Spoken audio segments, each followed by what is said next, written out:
and you should be the first phone call. I agree 100% wholeheartedly. I'm also going to dissect your question a little bit because you're right. Most people will call their financial advisor first when your financial advisor doesn't know shit about real estate. No. Unfortunately, they know what they've purchased and what they've seen in larger real estate holdings that their customers have had. But when it comes to real estate advice, you need to go to your lender, you need to go to your realtor, and hopefully the realtor is directing you back to the lender. Because everything, it's like a thumbprint. Everybody's got one and they're all different. There's plenty of options out there. It's all about what your scenario is.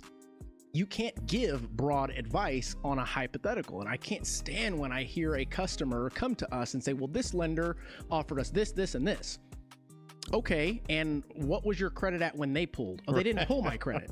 Oh, there you go. Well, what are we talking about here? Like, what? How does that make any kind of relevant sense? Let's actually pull your credit. Get me your documents. Let's jump on a Zoom call so that I can share my screen and show you exactly what your options are, articulate how they work, what the benefits are, and how to take that leverage in the equity that you currently have. As it pertains to you. To you. Is your goal to build a portfolio? Is your goal to just get out of this one to the next one? I mean, I think the answer to your question is number one, getting them 100% to an expert lender. And then on the lending side, it's truly asking more questions with the right data in front of you. There's no other way. I mean, I have been a lender for quite some time. I say, and I believe that I'm pretty damn good when it comes to figuring out scenarios. But I can't give you some hypothetical based on a blanket statement. There is no one size fit all. Is there scenarios to where we can't offer them something? Plenty. But in those cases, you still show them what they need to do in order to achieve their goal. And how much does that cost them?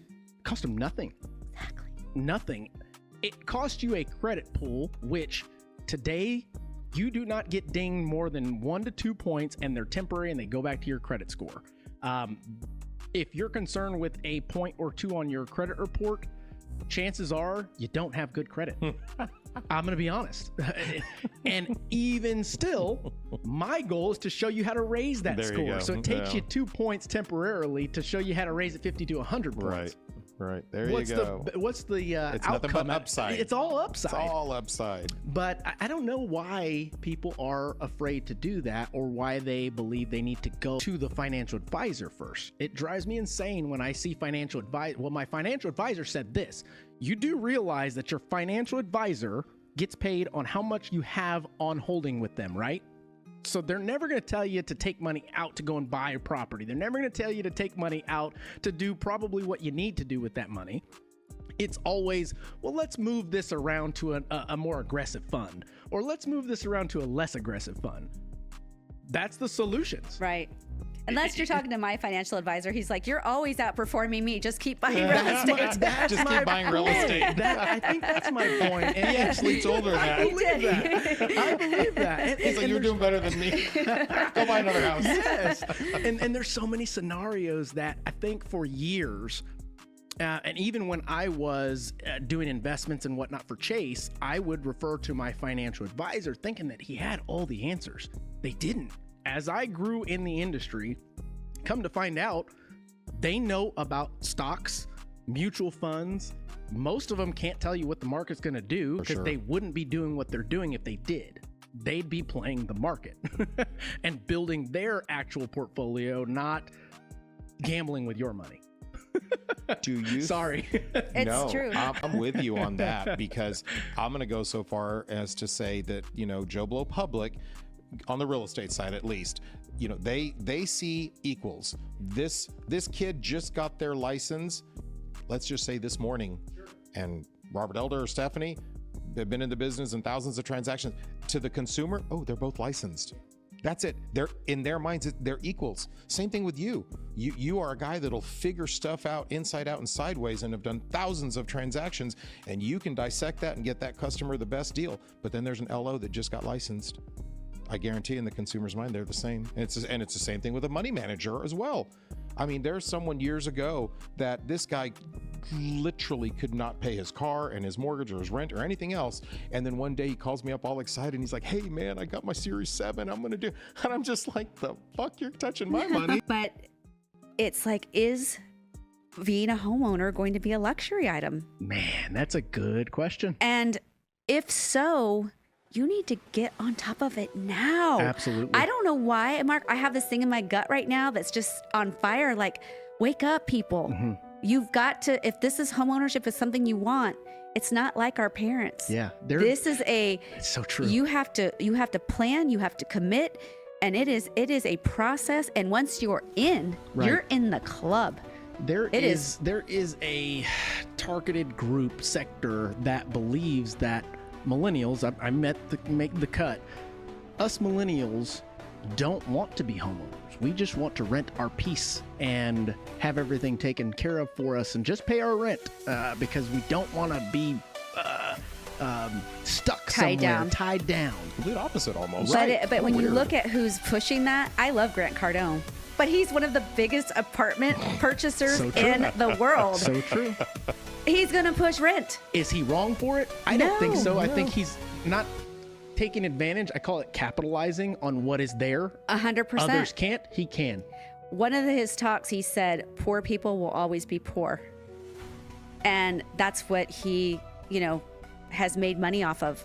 Because when you're in that rent cycle, you aren't growing equity. And I know it's like beating your head against the wall trying to tell people that, but people don't understand the power of equity and what you can use with it.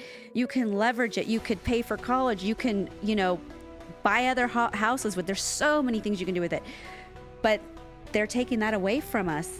They're taking it away from the average person to grow wealth and be able to retire. It's like, So and there's I'm two- not a conspiracist, but No. it's I'm a conspiracist.